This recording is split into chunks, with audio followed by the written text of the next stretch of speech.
Namaskaram. Om Namo Bhagavate Sri Arunachala Ramanaya. Today I've got various questions. The first question I've been asked to answer is was asked by TV Murali. The question is, as per Ramana's teachings, what is the meaning of the word pareccha? How does this affect the seeker? Please explain with a practical example for a spiritual seeker. The word pareccha means para-icha. Para in this context means other. In other words, other people. And icha is will. So pareccha is according to the will of others. Bhagavan very seldom used this word. He referred to it in a few places. It's been recorded, in one place in talks and in a few places in letters from Sri Ramanashram. In all the contexts where Bhagavan is recorded using this word, it is talking about the Pararaptas of the jnani. So the first thing we need to understand is that according to Bhagavan, for the jnani, there is actually no Pararaptas. This he makes clear in verse 33 of Ulludunapadu. What he says in verse 33 of Ulludunapadu is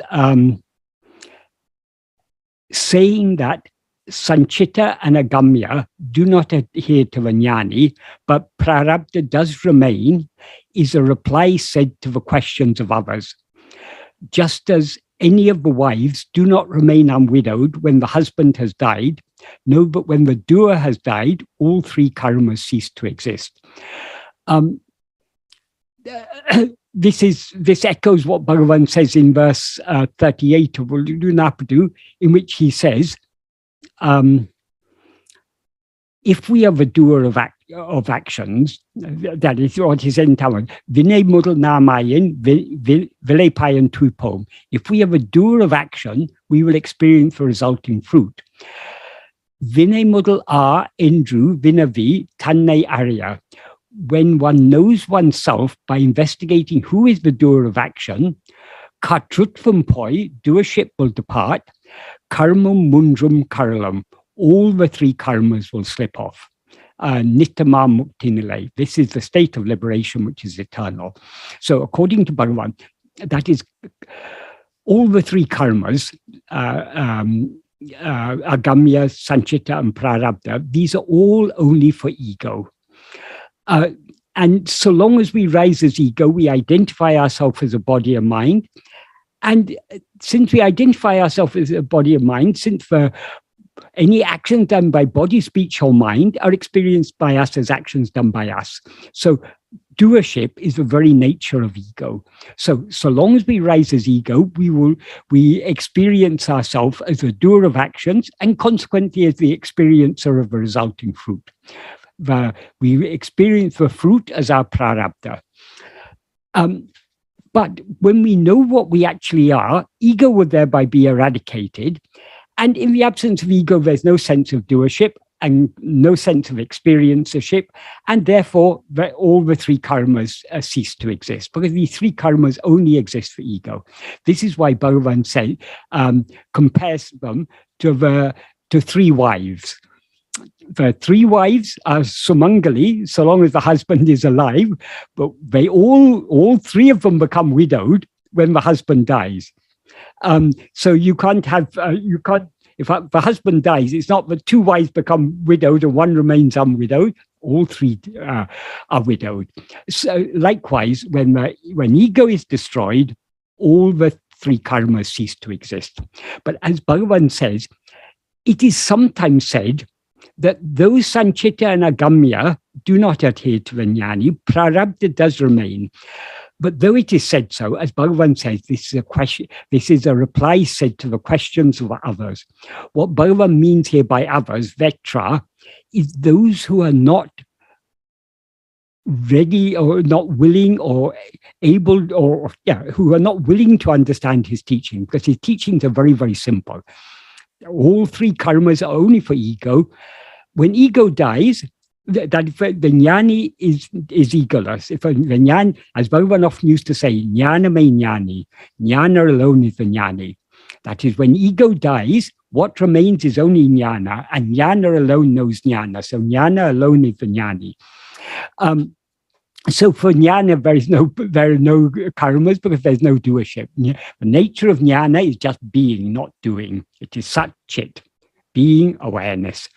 So that's our real nature. So karmas exist for us only when we rise as ego.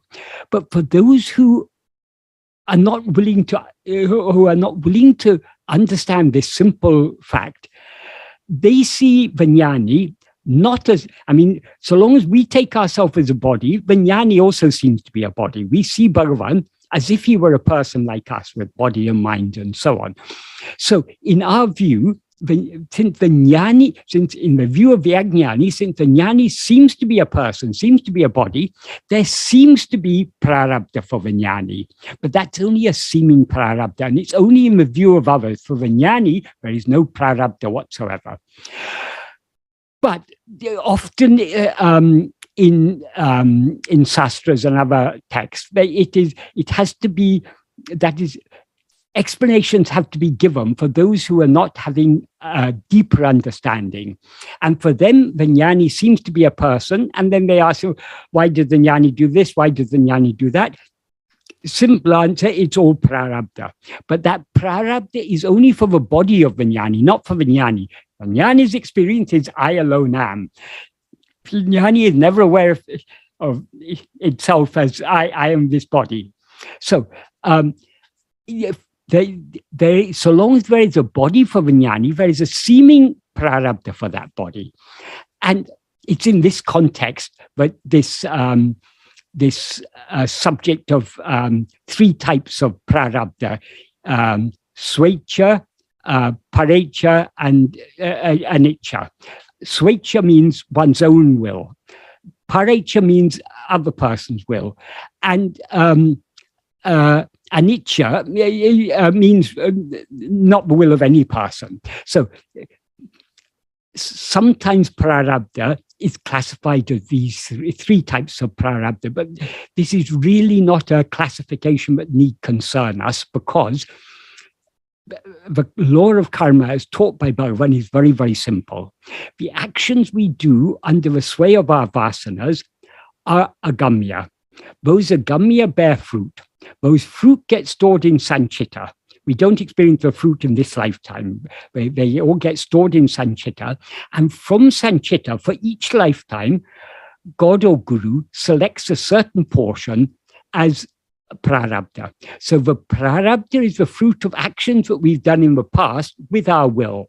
So according to this, classifying prarabdha as swecha, pareccha, and anicca it's irrelevant. It's really not useful, because ultimately whatever prarabdha we experience is the fruit of our own actions that we did by our own will.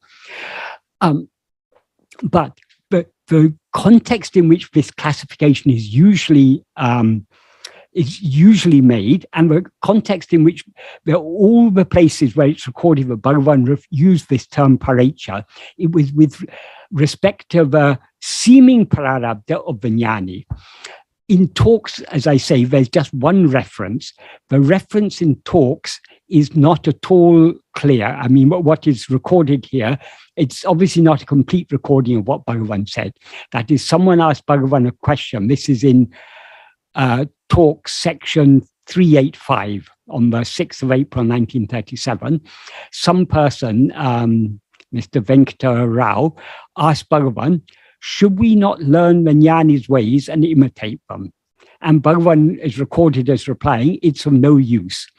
Vasanas are of four kinds. Then he tells about four kinds of vasanas, which are related to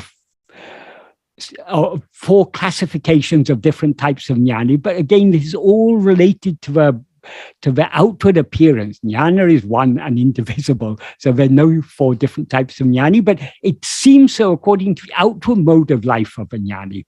So he gives an explanation about that. And then he says their fruit. In this context, their fruits implies the fruits of the vasanas. But it's not, the prarabdha is not the fruits of vasanas. It is the fruits of the actions that we've done under the sway of our vasanas. So only in very, usually we don't refer to prarabdha as the fruit, we refer to it as karma pala, the fruit of action.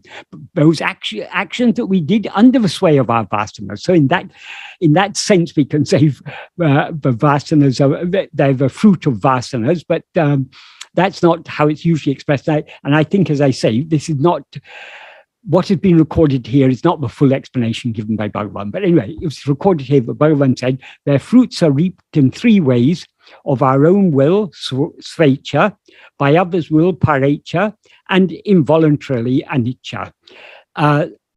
That's all that's said about it in talks. In letters from Sri Ramanasham is given in a bit more detail.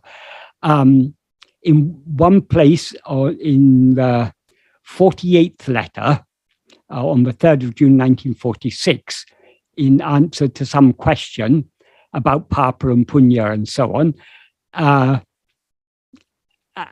Bhagavan says, Pararaptas is of three categories: Icha, Anicca, and Pareccha. For him who has realized his self, there is no Icha Pararapta. The two others, Anicca and Pareccha, remain. But as I say, this is, as Bhagavan says in Uludana Anubandham verse 33, that I read earlier, this is only, as Bhagavan says, this is just a reply given to the questions of others. So for those who take Vijnani to be the body, and therefore who believe Vijnani has prarabdha, it has to be said the prarabdha is anicca or pareccha. It's not the jnani's will, it's according to the will of others. So this is one reference. A later reference is in the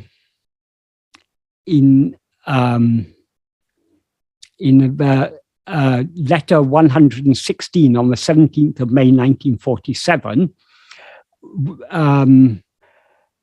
Bhagavan was asked a question. Swami, you said yesterday that a jnani will perform such actions as are ordained according to his prarabdha, but it is said that jnanis have no prarabdha at all. And Bhagavan replied, how did they get this body if they have no prarabdha? How do they perform the various actions? The actions of the jnanis themselves are called prarabdhas. It is stated that there is prarabdha from Brahma right up to Sadashiva and the avatars of Rama and Krishna and others also. And then he quotes Bhagavad Gita, chapter 4, verse 8, in which it is said, Krishna says, for the protection of the good and for the destruction of the evildoers, for the sake of firmly establishing Dharma, I am born from age to age. And then Bhagavan continues to explain, as stated in this sloka, Ishwara assumes a shape when the virtues of good people and the sins of bad people mingle and become prarabdha, and he has to establish dharma. That is called pareccha prarabdha. The body itself is prarabdha. The purpose for which that body has come into existence will get done of its own accord. So what Bhagavan is here using this term pareccha prarabdha in connection with this verse of the Bhagavad Gita. That is, Krishna says he's born from age to age. Why is he born? For protection of the good, for destruction of the evildoers, and for the sake of establishing dharma. So who wants the good to be protected? Who wants the evildoers to be destroyed? Who wants dharma to be established? It's the good people. So God is born in answer to the prayers of good people who want righteousness in this world. That is the implication. So the seeming prarabdha of Vijnani is pareccha prarabdha. In other words, why? Let's take Bhagavan, for example. Why did Bhagavan appear in this world? He appeared in answer to our prayers because we were struggling in this samsara, in this bondage. We want to know the way to escape from the miseries of our present state. So because many good people, or good people means people who are aspiring to to go beyond samsara, have prayed, he has appeared in this form. That's so. The seeming Pararabdha of his body is pareccha Pararabdha. That's all we need to understand. There's also a couple more references in letters. Someone asked in one point, is it a fact that a jnani will not have any Pararabdha except pareccha? And Bhagavan more or less confirms that. That's not one that need concern us. I mean, again, later on, he again, in connection with the same sloka of Gita, he refers to pareccha Pararabdha. So Bhagavan talks about pareccha Pararabdha only when questions about the Pararabdha of a jnani arise. But Bhagavan's deeper teaching is for the jnani, there is no Pararabdha at all. It's only if we take the jnani to be the body that there seems to be a Pararabdha for that jnani. And that Pararabdha is the result of what? It's not the result of any karma is done by the jnani, because the jnani is not a non-doer. The jnani is just being. Jnana may jnani. Jnana alone is a jnani. And what is jnana? Jnana is sat, is just being. So for the jnani, as Bhagavan says in the 15th paragraph of Nana, but there he's talking about, in the 15th paragraph of Nana, he's talking about Ishwara. But what he says about Ishwara is equally applicable to the jnani, but the jnani is sankalpa. What does he say? Sankalpa rahita. He's beyond. He's devoid of sankalpas. And therefore devoid of karma. Oh yeah, that's what he says here. Sorry, the bit I was trying to refer to is this one. He says about God, Oru karmamam avare otadu. Not even a single karma attaches itself to him. Likewise with the jnani, because the jnani is none other than God, and God is none other than the jnani. Not a single karma attaches itself to him. Why? Because his nature is just being, not doing. But because because in our view, the jnani seems to be the body, so that body seems to have a prarabdha. What is that prarabdha is the result of what? It's a result of the will of others. It's a result of our prayers, because we are struggling in this samsara, unable to get out of it. We are unable to know how to get out of this miserable state in which we've got caught. He has appeared in answer to our prayers to tell us to turn within and to know what we actually are. So that is what we need to understand about the sense in which pareccha is required. Whatever prarabdha Bhagavan seems to have, he took this name and form, that Arunachala Shiva himself appeared in the form of Bhagavan Ramana in answer to our prayers, because Arunachala is always teaching in silence. But we are unable to understand that silent teaching of Arunachala. So it was necessary in answer to our prayers, for Arunachala to appear in the form of Bhagavan Ramana to tell us in words what he's always teaching us in silence, namely, Tirumbi aham, turning within, Tanei dinamaha kankan, see yourself daily, and constantly with the inner eye. Terium, it will be known. Endranaya Narunachala. Bhagavan sings in verse 44 of Arunachaksharam. That is what Arunachala taught Bhagavan in silence, and Bhagavan teaches us in words. Turn within, see yourself, and you will know the truth. And when you know the truth, the ego will be destroyed, and all three karmas will come to an end. So I hope that adequately answered that question about pareccha. This is the only question that remained from the last meeting we had last month. But there are some other questions that I was sent by Dr. Anand, the ashram president, in December of last year, because at that time I gave a talk in connection with Bhagavan's Jayanti celebration, the international celebration of Bhagavan Jayanti at that time. I actually talked about uniqueness of Bhagavan teachings, so I didn't answer these questions. But anyway, he had sent me these questions in case I wanted to answer them. Ever since then, I've had in mind that I should try and answer these questions, but I've never had time to do so. So this is a good opportunity to answer some of them. So I'll begin to go through them one by one. The first question is, what is the significance of the heart center in Bhagavan's teachings? Is it fair to say that until one has had some experience, however vague, of the heart center, one cannot grasp the full import of Bhagavan's core teachings, the hridaya-vidya? According to Bhagavan, heart means the center. Heart is, we are self of the heart. Heart is our real nature. Heart is nothing other than what we actually are is the heart. And it is that from which everything emerges and into which everything subsides. And it is that in which everything is contained. This is very clearly expressed by Bhagavan, for example, in the second verse of Arunachal Pancharatnam. In the Sanskrit version, Bhagavan sings, Tvai Arunachala Sarvam Bhutva Stitva Praliname Tachitram Hyam Hridaya Aham Iti Atma-vichara Nrityasi Boste Vadanti Hridayam Nama. That means, in you, Arunachala, all this picture comes into existence, is sustained, and is destroyed. As you yourself dance in the heart as oneself, you dance in the heart as I. For you, they say, the name is heart.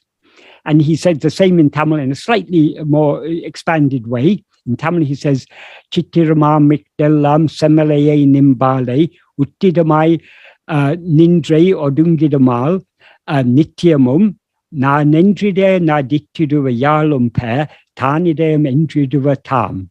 That means, Red Hill, he addresses Arunachala as Red Hill, all this, meaning the entire world appearance, which is a picture, it's a mental picture, it's a mental fabrication, just like in a dream we see a world, but this world we see in the waking stage is just like the world we see in the dream. It's just a mental fabrication, a mental picture. So all this arises, stands, and subsides only in you. Since you dance eternally in the heart as I, they say your name is heart, your name itself is heart. That is Arunachala. When Bhagavan says you dance eternally in the heart as I, when he says in the heart, there he's referring to heart as in the center of our existence. He dances as I. Since he is I, he is himself the heart, that is, there is no heart other than I. So here Bhagavan clearly implies that what he means by the term heart is that which is always shining within us as I. What is shining within us as I? That is the heart, that is Arunachala, that is our Atma-swarupa, our own real nature, that is Brahman, whatever we want to call it. But that is what Bhagavan means by the word heart. However, in some contexts, Bhagavan referred to a place 2 digits to the right from the center of the chest at the heart. We need to understand the context in which this happened. That is, when Bhagavan used the word heart, he's talking not about any place in time or space. He's talking about the very center of everything, the center in which everything is included. In other words, our own real nature. What he refers to in this verse as Arunachala. But some people who can't help but think in terms of a body, people whose minds are much soaked in ideas picked up from yoga and so on, they question Bhagavan. This heart you talk about, is this the same as the Anahata chakra? So Bhagavan said, no, it is not the Anahata chakra. Then they said, if it's not the Anahata chakra, then where in the body is it? Bhagavan then sometimes explained that relative to this body, the point in this body that seems to be the center of our self-experience is 2 digits to the right from the center of the chest. And Bhagavan illustrated this with some examples. He said, for example, if you ask some school children who can do this sum correctly, if a boy is able to do the sum, he won't point to his head and say, I can do the sum correctly. He'll point to his chest and say, I can do the sum correctly. Or if you ask the children, who's willing to run to the shop to fetch the newspaper, one boy may stand up and say, I'll run and fetch it. But where does he point? He doesn't point at his legs that are going to do the running. He points at his chest. So for all of us, when we refer to ourselves, we point at our chest, just to the right, because this is relative to this body. This is where we feel ourselves to be centered.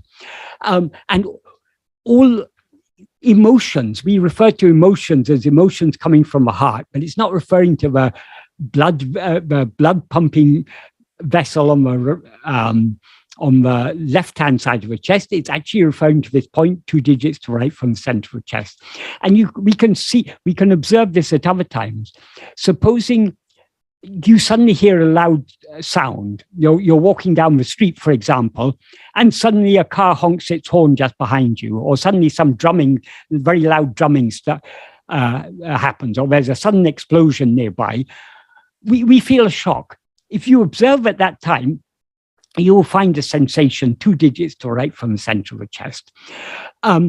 We can also occasionally find this when we turn our attention within. We may also sometimes feel a sensation there. That is because that is the point in the body from which everything spreads, from which relative to the body only. But so sometimes Bhagavan said, the point in the body from which the awareness eye begins to spread is that point 2 digits to the center, to the right from the center of the chest. And he said the Sushumna Nadi, which is usually said to go up from the heart to the head, to the Sahasrara, go from the Muladhara, from the base of the spine, up to the head, the Sahasrara. Bhagavan says it doesn't stop there. Bhagavan says it's like a question mark. It comes down to this point 2 digits to right from the center of the chest, because when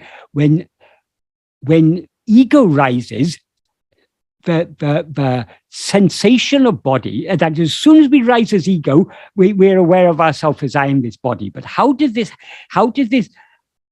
ego spread through the body? It spreads from this point 2 digits to right from the center of the chest, rises up to the brain, and from there it spreads throughout the body. This usually happens so fast we don't notice it. But if this is something that can be observed if we're going by those who are going very deep in this practice. But all this is unnecessary, and that we need not know this. Bhagavan said this only in answer to those who are curious about these things, because Bhagavan's teaching is, I am not this body. So what is the connection between us and this body? It's only ego. How ego connects with this body need not concern us. Our aim is not to investigate this body. Our aim is to investigate the reality of ego. What is the reality of ego? The reality of ego is only I am. That is Atma-swarupa. That is what we are to investigate. So we need not be concerned about this point 2 digits to the right from the center of the chest. Bhagavan makes this very clear in an answer he gave to Swaminathananda in Swaminathananda recorded in Upadesha Manjari. In chapter 2, question 9 was what Nathananda asked is, what is the Swarupa of Phrydia? That was the question he asked. And in answer to that, Bhagavan said, what Bhagavan said, though texts that describe the Hridaya heart say, and then he quotes 2 verses of Uludanapuanabandam, which he translated from, that's verses 18 and 19 of Uludanapuanabandam, which he translated from from from a Malayali translation of Ashtanga Phrydia, which is an Ayurvedic, it's a medical book, basically. There it describes the heart as being 2 digits to right from the center of the chest. So Bhagavan said, though it's described in that way in some texts, in Paramattha, in the ultimate truth is, the meaning of the term hridaya is only Atman. In other words, it's only oneself. Since it is distinguished by the lakshanas, well, marks or characteristics, called Sat, Chit, Ananda, existence, awareness, happiness, Nitya, eternal, Purna, fullness, differences such as inside and outside, and below and above do not belong to it. In what place all thoughts cease, that motionless place alone is called the state of Atman, oneself. When one abides experiencing its swarupa, its real nature, as it is, there is no place there for investigation, such as whether it is either inside or outside the body. So what Bhagavan means by heart is not just this point 2 digits to the center of the chest. This is only relative to the body, but the body itself is unreal. What is real is only the heart, which is that Satchidananda, as Bhagavan says. It is eternal, it is Purna, so it is that which contains everything. It's the infinite whole, and it is Sat. It is pure being, Chit, pure awareness, and Ananda, pure happiness. So that is what Bhagavan means by the term heart. This question also refers to Bhagavan's core teaching being the hridaya-vidya. Bhagavan's core teaching we can call Atma-vichara. If we understand hridaya means only Atman, then yes, Bhagavan's core teaching is hridaya-vidya. But this term hridaya-vidya is the name of a chapter in Ramana Gita. In chapter 5 of Ramana Gita is called hridaya-vidya. But what is said in that chapter is a few of the verses are touching upon Bhagavan's core teachings, but we can't say this chapter is Bhagavan's core teaching. Whatever useful ideas are in this chapter are expressed much more clearly and cogently by Bhagavan in texts like Nana and Uludunapadu and so on. So there's nothing in this chapter 5 of Ramana Gita, but we do not find in other texts and express more clearly in other texts. So we shouldn't think that this chapter is the core teaching of Bhagavan. Bhagavan's core teachings are expressed in his own writings, in works like Arunacha Stuti Panchakam, Nana, Uludunapadu, Upadesha Undya, Atma-vichara, Ekama Panchakam. These are Bhagavan's core teachings. But the question is it fair to say that until one has had some experience, however vague, of the heart center, one cannot grasp the full import of Bhagavan's teachings?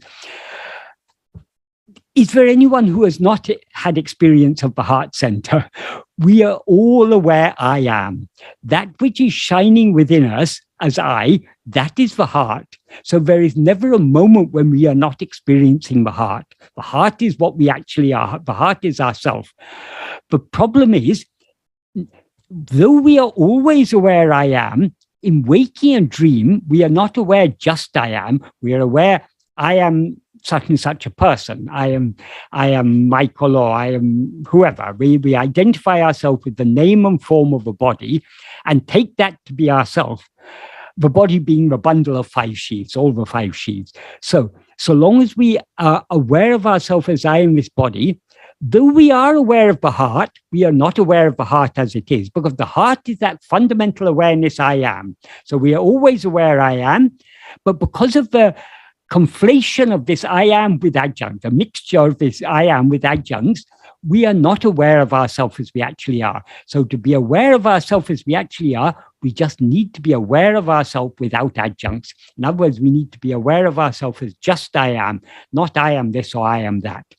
So in order to experience the heart as it is, we need to turn our attention within and attend only to that fundamental awareness of our own existence, I am. That alone is the heart. By holding on to the heart, which is what alone is real, all that is unreal will drop off. All the upadis, the adjuncts are unreal, they will drop off, and the heart alone will remain. This is all we need to understand. So if this is our understanding of hridaya-vidya, yes, that is the core of Bhagavan's teachings.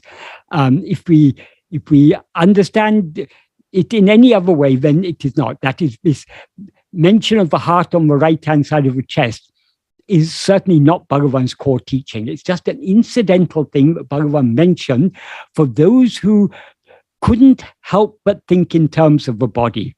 But heart has nothing to do with body. Not only this body, the entire universe appears, stands, and disappears in the heart, as Bhagavan says in that verse of Arunachala Pancharatnam, verse 2 of Arunachala Pancharatnam, where he refers to Arunachala as the heart, and he says, in you, all this, meaning this entire world appearance, this entire picture of the world, it arises, it stands, and it subsides only in you. So everything is in the heart, and the heart is in everything, because the heart alone is what actually exists. The heart is Sat-Chit. So nothing can exist or be known independent of Sat-Chit. So from Sat-Chit, we have risen as ego. What is real in ego is only Sat-Chit, only the fundamental awareness I am.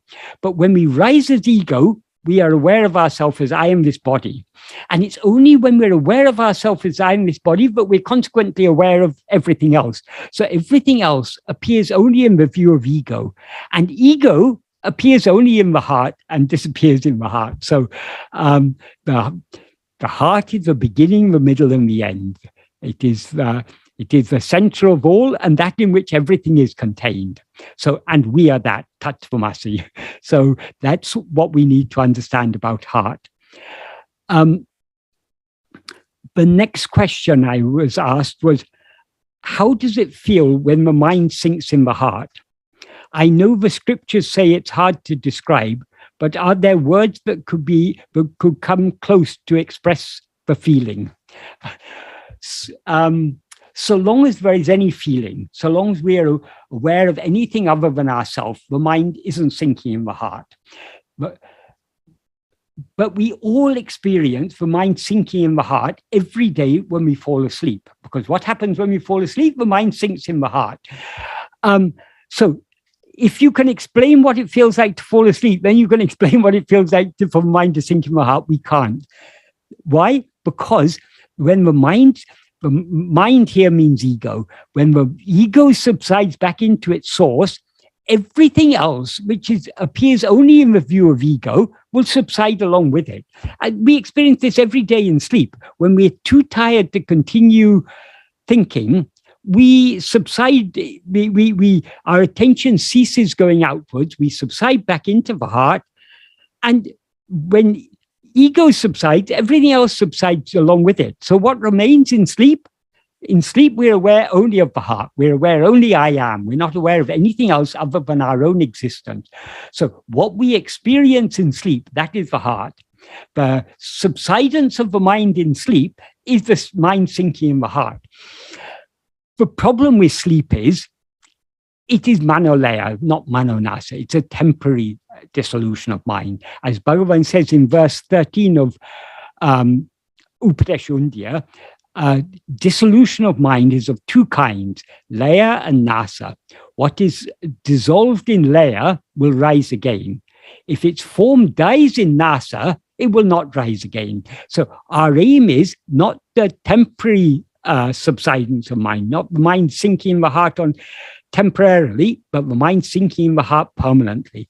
In order for the mind to sink in the heart permanently, we need that is, what is the nature of the mind? When we use the term, generally when Bhagavan's talking about mind, he's generally referring to the first thought I, because as he said, of all the thoughts that constitute the mind, the first thought, the root thought, is this thought called I. Because the difference between the thought called I and all other thoughts are jada. whereas the thought called I, namely ego, is a mixture of chit and jada. It's chit jada granti. So, but it's the thought called I is the only thought that is endowed with awareness. So it's only in the view of ego, the thought called I, that all other thoughts seem to exist. So what the mind essentially is only ego, as Bhagavan says in verse 18 of Upadeshundya. So when ego sinks in the heart, everything else sinks with it, because everything else seems to exist only in the view of ego. In order to bring about a permanent dissolution of mind, a permanent dissolution of ego, we need to know what we actually are. Why is that? Because ego is nothing but a false awareness of ourself. That is, as ego, we are always aware of ourself as I am this body, and we're consequently aware of the appearance of other things. This is not what we actually are. What we actually are is just that pure awareness, that fundamental awareness I am. So in order to eradicate ego, since ego is a false awareness of ourself, it can be eradicated only by a correct awareness of ourself. If we see a rope and mistake it to be a snake, the only way to kill that snake, to get rid of that snake, is to see what it actually is. If we look at it very carefully, we say, oh, it's just a rope. Then the snake is thereby removed. The snake is no longer a problem. There never was a snake there. Likewise with ego or mind. We seem to be ego only so long as we're not looking at ourselves. So long as we're attending to other things, we seem to be ego. But when we look at ourselves, ego will subside and dissolve back into its source. And if we look at ourselves so keenly that we thereby become aware, we thereby cease to be aware of everything else and remain aware of ourself alone, that is the state of pure awareness. And as soon as we as ego experience ourselves as pure awareness, we cease to be ego and remain as pure awareness. That is manonasa, the destruction of the mind. So that is what we need to know. That's what we need. That's our aim. It's not the temporary dissolution of mind, but the permanent dissolution of mind. Temporary dissolution of mind is very pleasant. It's very nice every night when we fall asleep. We are relieved for a few hours of all this turmoil of waking and dream. But it's not a permanent solution, because we rise again and again. We will continue rising until we know what we actually are. When we know what we actually are, by investigating ourselves, by turning our attention within and trying to attend only to ourselves, we will continue rising. So we need to in order to put a permanent end to the ego, we need to know what we actually are. When ego sinks into the heart, nothing new is experienced. That is, the question here is, I'm asked to express the feeling. It's not a feeling. That is, when everything drops off, when all other knowledge, all other awareness of anything other than ourselves drops off, that is the sinking of the mind in the heart. What then remains is just what we are always aware of, which is that pure awareness I am. But though we are always aware of this fundamental awareness I am, we're not aware of it generally in its pure condition, because we are currently aware of it mixed and conflated with adjuncts.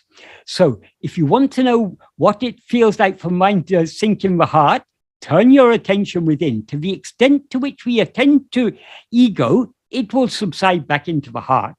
So, but we will find when the mind sinks in the heart, that it is not anything new that is experienced. All things that appear and disappear drop off, and what alone always remains, what alone always exists, alone remains.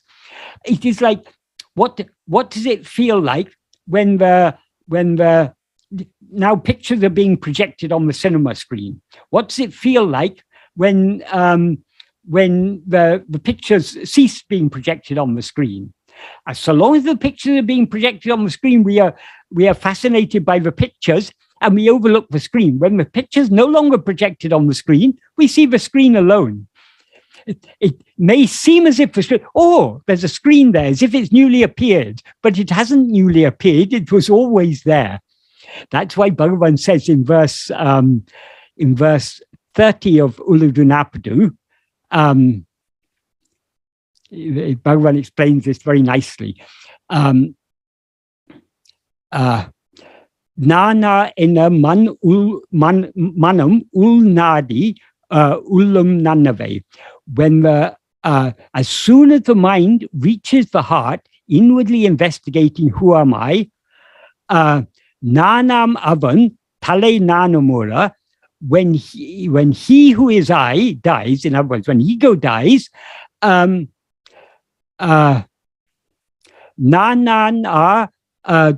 tondrum ondru tanaha. One thing appears spontaneously as I am I. And then he says in the next sentence, tondrinum, though it appears, nanandru, it is not I, meaning it's not ego. Porol pundrum adu tanam porol. It is the entire substance. It is the purnavastu, pundra porol, tanam porol, the substance that is oneself. So that is the reality. So why does he say that it appears spontaneously as I am I? When the projection on the screen, when the projection ceases, it's as if the screen appears. Oh, only when the projection stops do we say, oh, there's just a screen there, nothing more than a screen. Likewise, when ego dies, everything else ceases to exist along with it, and what remains is the screen alone. So momentarily, it seems as if the screen is appearing, but though it appears, it is not actually something that appears and disappears because it was always there. We were always seeing nothing other than the screen. So it hasn't really appeared. It was always appearing. It's only because of the disappearance of everything else, of the pictures that were projected on it, that the screen seems to exist. Likewise, when ego dies and everything else ceases to exist along with it, what remains is what was always shining as I am. And why does he say that it shines as nan, I am I? There's a very a good reason for this. So long as we are aware, as we rise as ego, as the mind, we are always aware of ourselves as I am this or I am that. I am this body, I am... so we always identify ourselves with this or that, some adjuncts. But whatever we identify with is something other than ourselves. So any identification is false. The only true identification is I am I. I am nothing. I am nothing other than myself. I am not anything other than I. So that's what Bhagavan means by I am I. So all the time when we were sitting watching the film in the cinema, we are looking at, what are we looking at? We're looking only at the screen, but we overlook the screen because we are so fascinated by the pictures. When the pictures disappear, when the pictures cease to be projected, then we say, oh, it's just a screen. The screen is the screen. I am I. So we recognize that what was actually there was only a screen. Likewise, when we turn... When the mind sinks into the heart, reaches the heart by inwardly investigating who am I, ego will die, and and then one thing will appear spontaneously as I am I. But though it seems to appear, it doesn't actually appear because it was always there. It was always shining clearly as I. That's why Bhagavan says in the next sentence, though it appears, it is not I, meaning it's not ego, because the I that appears and disappears is ego. Ego appears in waking and dream and disappears in sleep. But what we actually are, the real I, the substance of ego, that which is always shining in our heart as I am, that is always there, always shining. It's nothing new, but it just seems to appear anew when everything else disappears. So when the mind finally sinks in the heart, the final time, what it will feel like, we will recognize ourselves as we always actually were. And that is not anything new, that because we are always that. There's never a moment when we, as Bhagavan often said, jnana is not a new knowledge to be attained. We are always aware of ourselves. That is, jnana is nothing but that fundamental awareness I am. All that is necessary is not to know anything new, but to remove all the wrong knowledge. Knowledge of anything other than I am is false knowledge, is wrong knowledge. Remove the wrong knowledge, and then the true knowledge alone remains. How to remove the wrong knowledge? All the wrong knowledge appears only in the view of ego. So ego is the root of all wrong knowledge. It's a false knowledge, I am this body. Investigate ego to see what it actually is, and we will see us that we are just that fundamental awareness I am. Thereby, the wrong knowledge is removed, the ego is removed, and everything else ceases to exist along with it. And what remains is what always actually exists, namely our own pure being, pure awareness I am. So I hope that adequately answers that question. The next question I was asked is, do you believe that it is Bhagavan who chooses his devotees? Yes, I think that's undoubtedly the case. We may feel that we have come to Bhagavan, but it's only out of his grace he has chosen us. But remember, Bhagavan is not something other than ourselves. Bhagavan is our own self. So his choosing us and our choosing him, we have now chosen him as our guru. We have chosen him because he has chosen us. So it is because of his grace that we have been attracted to his teachings, that we have recognized him as our Sadguru, as our true guru. So that is entirely by his grace. So yes, he chooses us. Why has he chosen us and not others? He's actually chosen everyone. But as Bhagavan often used to say, in a lotus pond, there are many lotus buds, but each day only a few of those lotus buds blossom. The others, they haven't blossomed today, but their time will come when they are ready for it. That is, each of the lotus blossoms is in a different state of maturity. So when we reach a certain stage in our spiritual development, we are ready to be attracted to his path. It's at that moment that he chooses us and draws us to his path. So yes, it is he who has chosen us. But he has chosen us. Why? Because he doesn't see us as other than himself. He sees all, in Bhagavan's view, he alone exists. So he doesn't, why does Bhagavan have love for, we saw in Bhagavan's lifetime, Bhagavan had equal love for all, both for the good people and the bad people, for rich people, poor people, for animals, of all varieties. Bhagavan's love was equal to all. Why was it equal to all? Because he loved everyone as himself. Why did he love everyone as himself? Because he saw everyone as himself. In his view, there's nothing other than himself. Whatever appears is nothing other than himself. So it's his very nature to choose us. Even long before we were attracted to his path, we were chosen by him. But he has revealed himself to us in the form of Bhagavan Ramana only when we're ready to accept his teachings. So there's not a soul in this world, there's not a soul in all the multiple worlds, there's not a single soul who has not been chosen by him. But he will reveal himself to us, he will draw us to his path when we are ready. So I hope that adequately answers that question. I think I've got a few more. The next question is a very important one. How can we use the experience of deep sleep to gain a clearer understanding of Bhagavan's teachings? We all experience sleep every day, but considering our experience of sleep in the light of Bhagavan's teachings is helps us to understand his teachings, and it also helps us to put his teachings into practice, most importantly. Because what is it? Generally, the normal, if you ask most people about what they experience in sleep, they'll say, I don't experience anything, I'm not aware in sleep. But that is a superficial, that because they haven't thought deeply about it. We all experience sleep. That is, we are all clearly aware of three states. We are aware there's a state of waking, which we now seem to be in. There's a state of dream, and there's another state.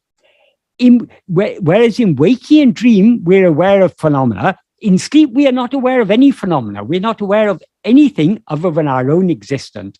So sleep is a state we experience. If we didn't experience sleep, we wouldn't know there was such a state at all. We wouldn't be aware of any gap between, it would seem to us that there was just an unbroken chain of alternating states of waking and dream. We'd not be aware of any gap between such states, but we are all clearly aware there is a gap. There are times when we are not awake and we are not dreaming. We're not aware of anything, but we are aware of being in that state in which we are not aware of anything. That's why we can now recall having been in that state. So sleep is a state of pure awareness. We're not aware of anything other than ourselves, but we're clearly aware of ourselves, of our own existence in sleep.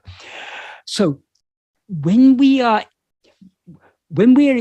practicing Bhagavan's path, self-investigation, we are trying to know what we actually are. We are investigating our own being, our own existence. And what we actually, now we mistake ourselves to be this bundle of five sheaves, this that make up the personal body that we now seem to be. But none of these things are actually ourselves. What we actually are is what alone remains in sleep, namely that fundamental awareness of our own existence, I am. So when we are practicing self-investigation, we should be attending to ourselves so keenly that we experience nothing other than what we experience in sleep. In other words, we experience our own existence in its pure and pristine state. When practicing self-investigation, because of the strength of our Vishaya Vasanas, we don't entirely let go of anything, of other things. So we still have a residual awareness of body and world and other things. But what we are aiming for is to be so keenly self-attentive, but we are aware of nothing other than our own being as we are in sleep. So the closer we come to that, to experiencing what we experienced in sleep and nothing else, the deeper we are going within.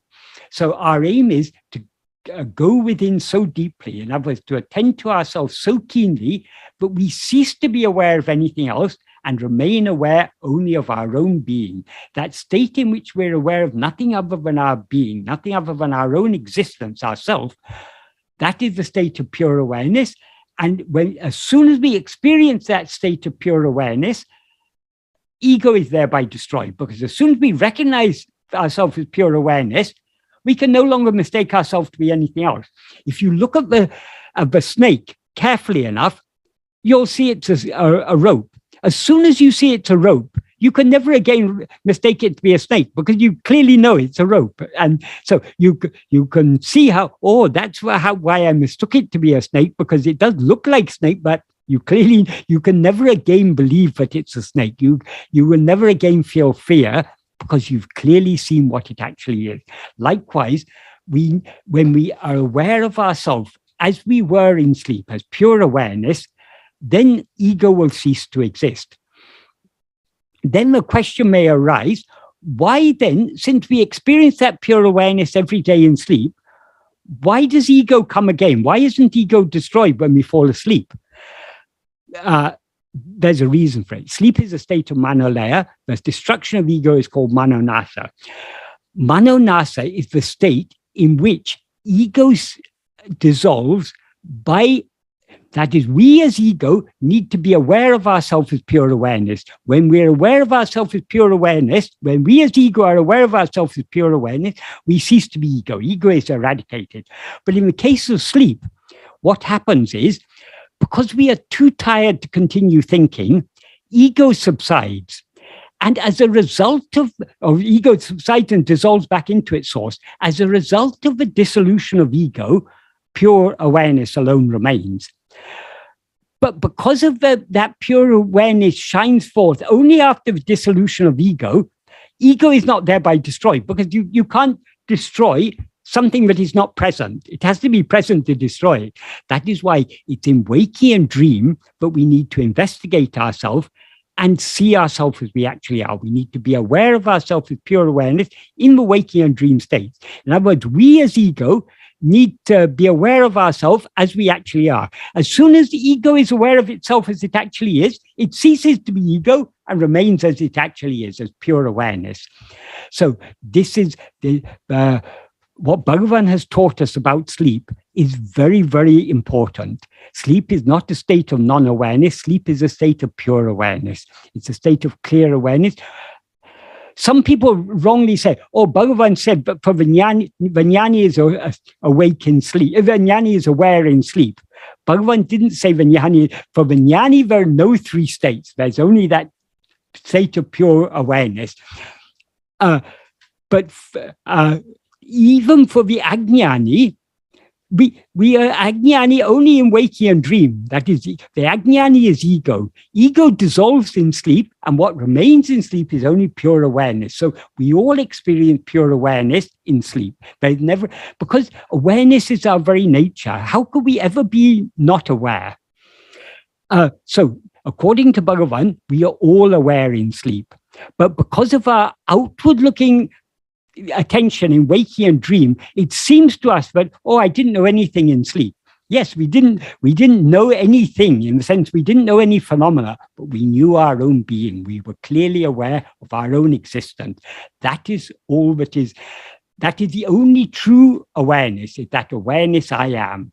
That is what we always experience throughout all the three states. The problem now is not that we aren't aware I am. We're aware I am, but we're not just aware I am. We're aware I am so-and-so. So we need to remove that adjunct, which we can do only by experiencing ourselves as we actually are, namely as pure awareness, which is what we always experience in sleep.